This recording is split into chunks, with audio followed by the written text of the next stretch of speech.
দর্শক, আন্তর্জাতিক অপরাধ ট্রাইব্যুনালে সাবেক প্রধানমন্ত্রী শেখ হাসিনার বিচার প্রক্রিয়া শুরু হয়েছে। এই ঘটনাটা আমরা আজকে দেখেছি। এই ঘটনা টেলিভিশনের মাধ্যমেও সারা বিশ্ব দেখেছে। টেলিভিশনে সরাসরি সম্প্রচার করা হয়েছে।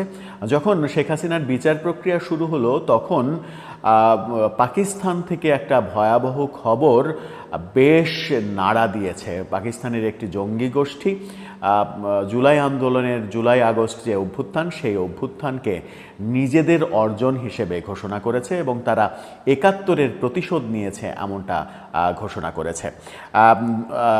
এই খবর গণমাধ্যমে উঠে এসেছে এবং গণমাধ্যমে উঠে আসা এই খবর যদি সত্যি হয় তাহলে সেটা সত্যি সত্যি বড় আতঙ্কের খবর। কি বলছে গণমাধ্যম, কি আসলে বাস্তবতা, সেই আলোচনা করবে এই ভিডিওতে। থাকবেন পলিটিক্স টিভির নিয়মিত আয়োজনে।